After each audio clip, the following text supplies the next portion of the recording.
ஜெய் ஸ்ரீராம். அனைவருக்கும் காலை அருள் வணக்கம்.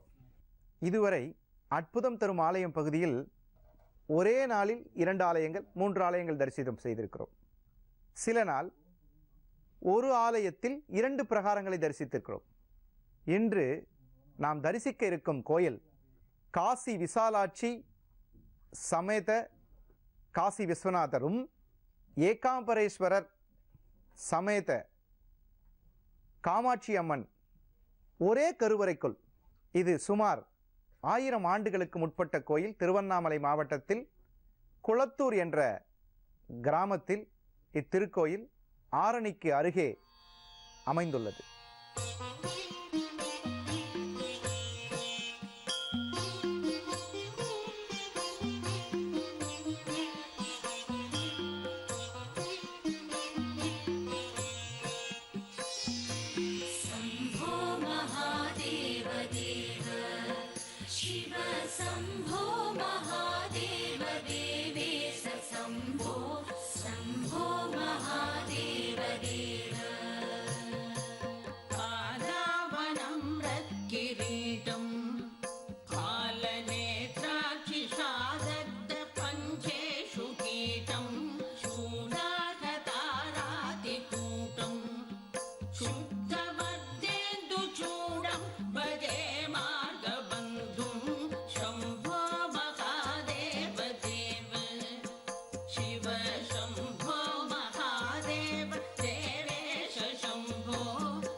இங்கே ஸ்தல விருட்சம் மாமரம். குளத்தூர் என்றால் குளங்கள் அதிகமாக இருக்கும் காரணத்தினால் குளத்தூர் என்ற பெயர் பெற்றது. ராஜராஜன் காலத்து கோயில்களுக்கு நிறைய சிவன் கோயிலில் நம்ம தரிசனம் செய்திருப்போம். அப்படி தரிசனம் செய்யும் பொழுது சிவனுடைய முகப்பில் ஒரு கோடு போன்ற அமைப்பு இருக்கும். இவையெல்லாம் குறைந்தது 1000 வருடங்களுக்கு முன்பு ராஜராஜன் காலத்து சிற்பங்கள் என்று இதை அறிந்து கொள்வதற்காக அவர்களுடைய பெயர் பொறிக்கப்படாமல் அந்த கோடு இடப்பட்டிருக்கும்.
இங்கு காஞ்சிபுரத்தில் காமாட்சியம்மன் ஏகாம்பரேஸ்வரர் சந்நிதியில் எப்படி தேரில் பவனி வருகிறதோ அதுபோன்று இத்திருத்தலத்தில் தேர் ஒன்று செய்து ஏகாம்பரேஸ்வரரையும் காமாட்சியம்மனையும் திருவிழா வேறு திருவுலா வேறு. திருவுலா என்றால் உலா வருவது. சிவனை கொண்டாடி மகிழ சில நல்ல உள்ளங்கள் சிவ தொண்டர்கள் திருவுலவார பணி என்று சொல்வார்கள். சில பேர் கோயில்களுக்கு கொள்ளும் பொழுது கௌரவங்களை எதிர்பார்ப்பார்கள். நமக்கு முதல்ல ஏதாவது சிவன் கிட்ட இருந்து ஏதாவது கிடைக்கணும் இந்த மாதிரி. இப்பொழுது உளவார பணி என்று சொன்னோம். மதிப்புமிக்க செயல்களை செய்யும் பொழுது உங்களுக்கு இறைவனுடைய அருள் கிடைப்பது மிகவும் கடினம். உளவார பணி திருக்கோவிலில் எனக்கு தெரிந்த ஒரு நபர் மிகவும் வாழ்க்கையில் வேதனைப்பட்டு துன்பப்பட்டு இனி வாழ முடியாது என்ற நிலையில் என்னை சந்திக்க வந்தார். அப்பொழுது அவருக்கு நான் சொன்னேன், பசுமாட்டுக்கு ஏதாவது வாங்கித்தாங்கப்பா, அப்படி வாங்கி தந்தேன்னா உனக்கு வாழ்க்கையில் முன்னேற்றம் வரும். 30 முக்கோடி தேவர்களும் பசுமாட்டில் உரைகிறார்கள் என்று சொன்னபோது அதுக்கு கூட என்கிட்ட பணம் இல்லை என்று சொல்லிவிட்டு சென்று விட்டார். ஒரு மாதம் கழித்து வந்து ஒரு இனிப்புடன் என்னை சந்தித்தார். சார் ரொம்ப நன்றி, நீங்கள் சொன்ன பரிகாரம் மிகவும் சிறப்பாக இருந்தது என்று. எப்படி என்று கேட்டபொழுது அவர் மனமுருகி சிவாலயத்தில் இருக்கக்கூடிய பசுமாடுகளுக்கு சாணம் எடுப்பது, கழுவி விடுவது, இது போன்ற உளவாரப் பணி செய்திருக்கிறார். இந்த இறைவனின் அருள் பாருங்கள், அவருக்கு அரசு துறையில் 30 நாட்களில் அவர் தந்தை இழந்த வேலையை அவருக்கு கிடைத்துள்ளது. இறைவனின் அருட்கருணை. உளவாரப் பணி செய்வதால் இத்திருக்கோயிலில் உளவாரப் பணி செய்து அரசு அதிகாரியாக இன்று பணிபுரிகிறார். இவ்வாலயத்தில் திருப்பணி நடந்து கொண்டிருப்பதால் உங்களுடைய பாவங்கள் விலக இந்த ஸ்தலத்தில் இருமூர்த்திகளாக காசி விஸ்வநாத பெருமாள் பின்புறமாகவும் முன்புறமாக ஏகாம்பரேஸ்வரர் திருமுகமாக காட்சி தருகிறார். காசி விஸ்வநாத மூர்த்தி, ஏகாம்பரேஸ்வரர் மூர்த்தி என்று சொல்லக்கூடிய இரு மூர்த்திகளை வணங்குவதால் இன்னல் போகும், அல்லல் போகும், நினைத்த காரியம் ஜெயமாகக்கூடிய ஒரு திருத்தலமாக இருக்கக்கூடிய இந்த சந்நிதியில் அருள் பிரகாசிக்கும் அருள்முகமாக இத்தலம் இப்பொழுது அழகுற நம் கண்களில் தெரிந்து கொண்டிருக்கிறது.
இந்த காமாட்சி அம்மனுடைய கோலம் எப்பொழுதுமே அமர்ந்த நிலை, தவக்கோலத்தில்.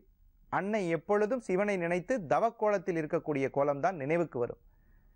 ஆனால் இங்கே அம்பாள் தேவி மகா புண்ணிய சக்தியாக நின்ற கோலத்தில் காட்சி தருவது ஒரு அற்புதம். நமோ பூதநாதம் நமோ தேவதேவம் நமக்கால காலம் நமோ திவ்ய தேஜம்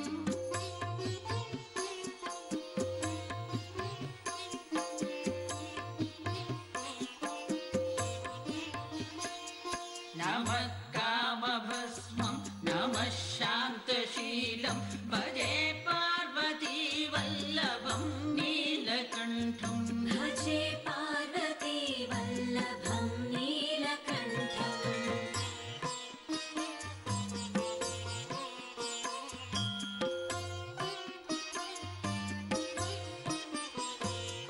सदा तीर्थसिद्धं सदा भक्तरक्षं सदा शैव पूज्यं सदा शुभ्रभस्मम्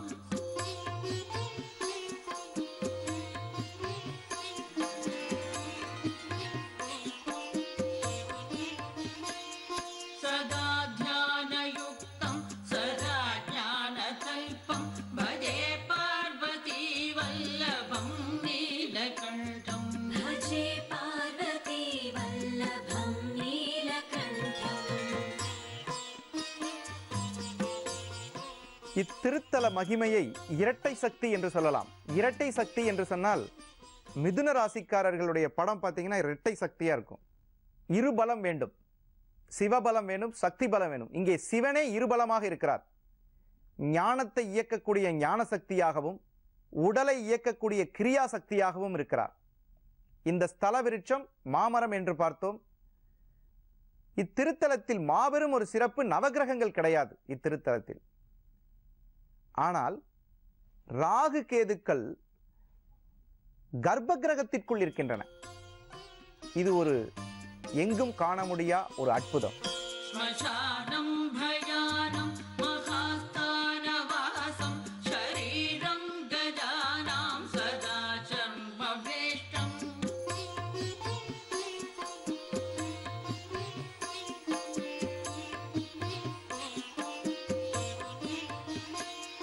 பிசாசம் நிசேஷம் பசூனாம் பிரதிஷ்டம் பஜே பார்வதி வல்லபம் நீலகண்டம் भजे पार्वती वल्लभं नीलकण्ठम्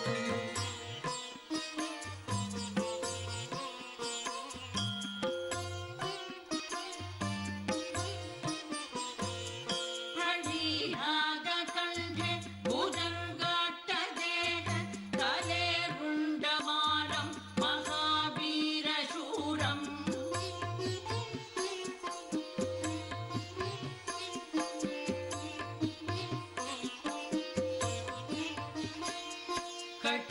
कटिव्याघ्रचर्मं चिदाभस्मलेपं भजे पार्वती वल्लभं नीलकण्ठम् भजे पार्वती वल्लभं नीलकण्ठम्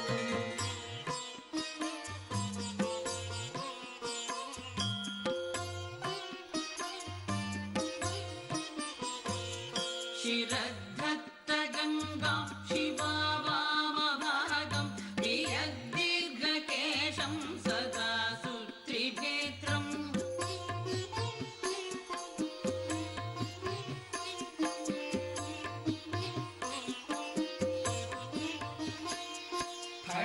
फणीनागकर्णं सदा फालचन्द्रं भजे पार्वती वल्लभं नीलकण्ठम् भजे पार्वती वल्लभं नीलकण्ठम्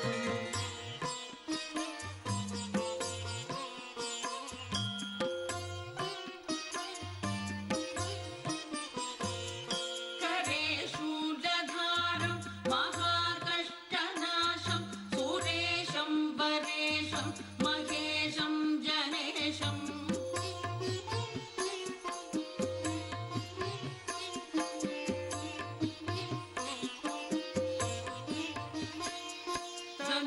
तनुचारुमीशं वजेशं गिरीशं भजे पार्वती वल्लभं नीलकण्ठम् भजे पार्वती वल्लभं नीलकण्ठम्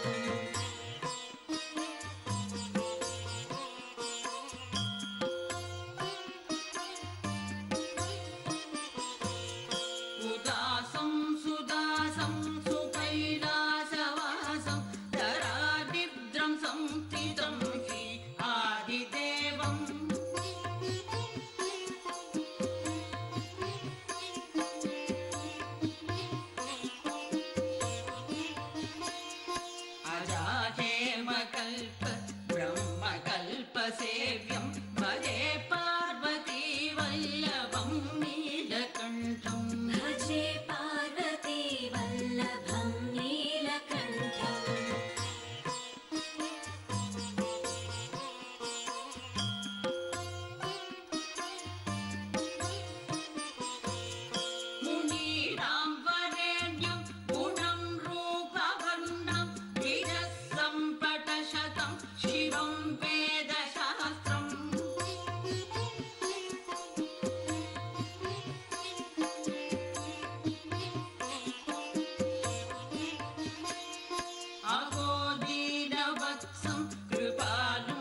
இந்த மாமரத்தை சுற்றி கர்ப்பிணிகள் எங்களுக்கு சுகப்பிரசவம் ஆக வேண்டும் என்று வலம் 3 முறை வந்தால் இவர்களுக்கு சுகப்பிரசவம் ஆகிறது.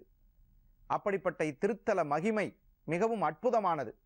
இங்கே இரட்டை சக்தி கொண்ட சிவன் திரு உள்ளம் கொண்டு குழந்தை பாக்கியம், திருமண தடை நீக்கி ஏகாம்பரேஸ்வரர், ஏகா அம்பரேஸ்வரர் என்றால் ஏகம் என்றால் ஒன்று, ஒன்றானவன், இரண்டானவன், இரண்டில் ஒன்றானவன், அனைத்துமானவன், புல்லாகி பூடாகி புழுவாகி பாம்பாகி கல்லாகி இந்த மாதிரி உலகத்தில் எல்லா ரூபங்களாகவும் இருக்கக்கூடிய சிவன் சிவா என்று ஒரு முறை சொல்லும் பொழுது வாழ்வில் செய்த பாவங்கள் விலகும்.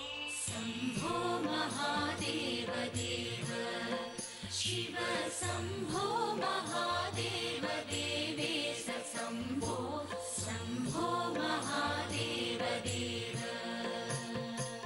अङ्गे विराजद्भुजङ्गम् अभ्रजङ्गाधरङ्गाभिरामोत्तमाङ्गम् ओङ्कारवाडीकुरङ्गम् सिद्धसंसेविताङ्घ्रिं भजे माघबन्धुं शम्भो महादेव देव शिव शम्भो महादेव देवेश शम्भो शम्भो महादेव देव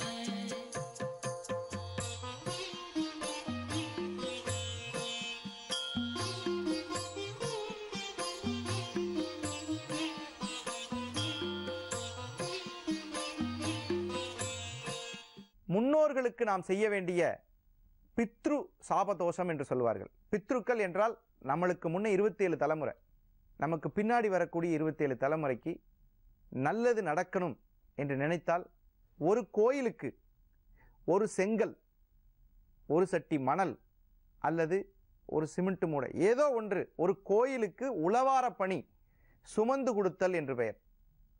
அப்படி செய்யும் பொழுது உங்களுடைய 27 தலைமுறைக்கு பித்ரு சாபதோஷம் என்ற தோஷம் விலகி இரட்டை சக்தியான சிவபெருமான் அருளுக்கு பாத்திரமாகி இது ஒரு எங்கும் காண முடியா ஒரு அற்புதம். शिरद्धत्तगङ्गां शिवावामभागं प्रियदीर्घकेशं सदा सुत्रिनेत्रम्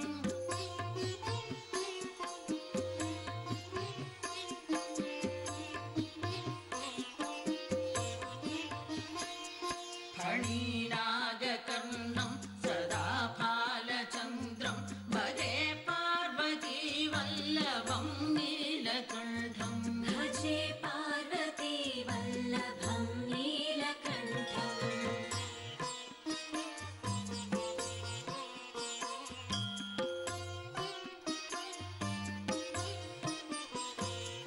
करे शूलधारं महाकष्टनाशं सुरेशं वरेशं महेशं जनेशम्